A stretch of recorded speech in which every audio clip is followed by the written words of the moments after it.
What's going on, everybody? How y'all doing?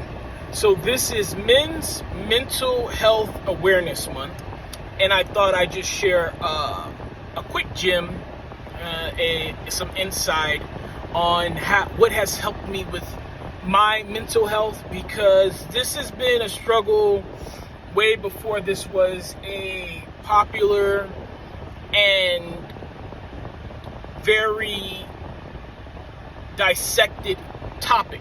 Nowadays it's a lot, at least I feel like it's a lot easier to say that you need help with your mental health. I feel like there's more resources for mental health. I feel like it's not frowned upon as much, because it still is looked bad upon, which it shouldn't be, when you say that you're lacking in this area. So I've been struggling with it since I've been 10 years old, and coming from a community, coming from a culture that looks at mental health as, or should I say, comes from a community that looks at the lack of mental health as a weakness or as something to be ashamed of, as embarrassed, something that you shouldn't talk about. We don't talk about it a lot in the community that I come from in the culture that I come from, and which is changing, and that's great, that's dope. But it still needs more awareness. It still needs more resources, more talked about. So one thing I share is, my experiences and the things that helped me. I had a question asked to me a few days ago. I think it's been a few weeks now. And this person asked me, what do you do when you feel like crying? And I simply told him, when I feel like crying, I cry. Plain and simple. They were shocked and pretty much speechless. And I said, would you like me to elaborate on that? They said, yes, of course.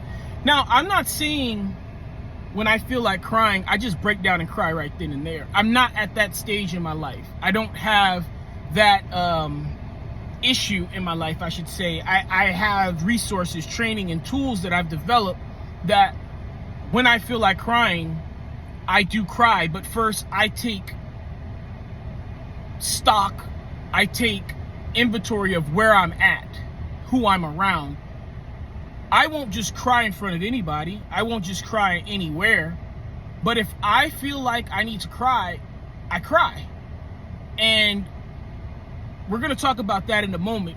But when I say I take stock and I take inventory of where I'm at, expressing certain emotions around a certain crowd, a certain type of person can have some dire consequences. Someone who doesn't know you, someone who doesn't respect you, someone who doesn't love you, someone who doesn't want the best for you, someone who isn't going to protect your integrity, someone who isn't going to be confidential.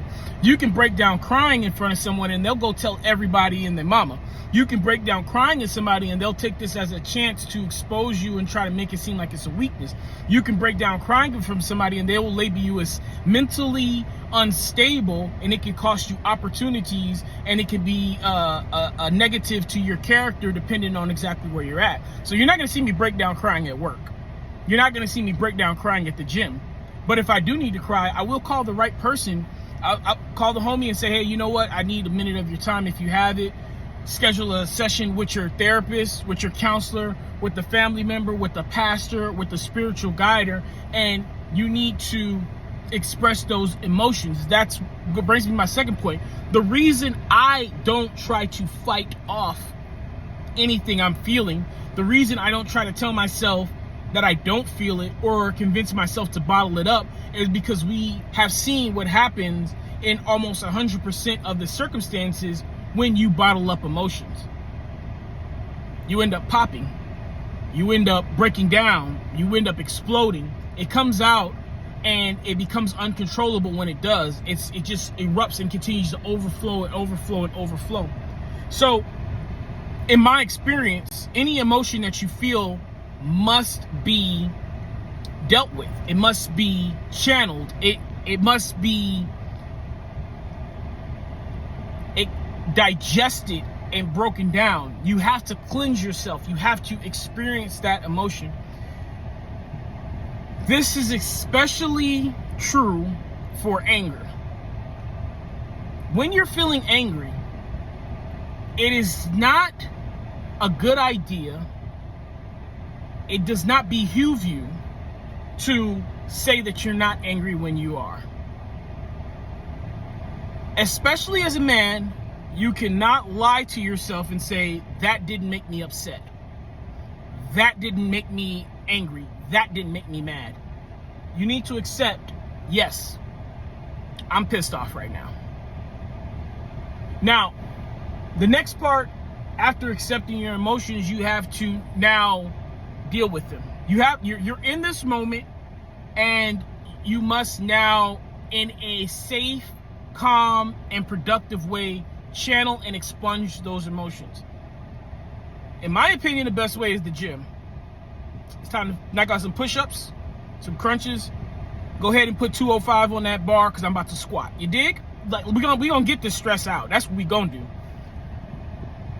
Also, good ways is to yell, to scream. Of course, don't yell and scream at people, but just get in a quiet room or a closet and just Super Saiyan yourself out. Another good way is music. Another good way is video games. Another good way is reading, meditation, prayer. But to bottle up that anger, to bottle up that emotion, to start throwing things, to physically harm someone, to threaten someone, these are the disastrous ways to channel and pure that emotion. And I feel like this is the same for every single emotion. I mean, too much joy, too much happiness can also be detrimental to you in a situation.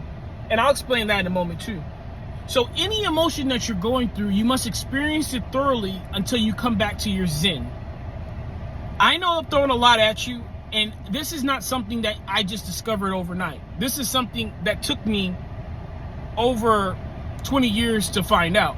And 10 years old is when I realized, or 10 years old is when I started developing mental health problems, maybe even before that. But, you know, it wasn't until I accepted that in my later teens that, hey man, I got an anger problem. Hey, I'm sad. Hey, I feel let down. I feel this, I feel that. And I need to see why I feel that way and how to get over it. Then I start to look for the tools. Because until you know that there's a problem, you're not going to look for an answer for it. How can you look for an answer to something that you don't think is a problem? You think it's okay to walk around silent because you're angry. You think it's okay to walk around silent because you're feeling sad or depressed.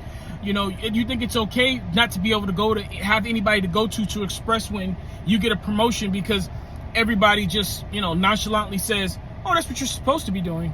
You're supposed to be moving up. You know, what are you celebrating about? That's another toxic trait of the culture I come from. But now I want to talk about what happens if we do not channel and digest and experience these emotions fully. We all know what happens. Let's talk about if you go into, if you're, I like specific scenarios. So we'll say the scenario is you're upset. Somebody has done something or said something to make you upset. Okay. So now you go into your next moment, right? You move on from that moment. You haven't channeled or dealt with that emotion. And now you go into another moment that makes you upset. What happens? You get even more upset. And if this one is the tipping scale, then you're going to blow up. You're going to pop. You're going to have some type of mental breakdown. That is the consequence. That is the risk that we take when we don't deal with our emotions. I feel like that's known. I feel like that's something that's talked about a lot. People bottling up anger and depression until you pop and explode. But I want to talk about something that isn't talked about a lot, and that's missing out on happy and joyous moments. See, let's say that you have one bad experience a day. When you're upset, right? Then you go on to your next moment, and it's not a bad experience, but rather it's supposed to be a good experience.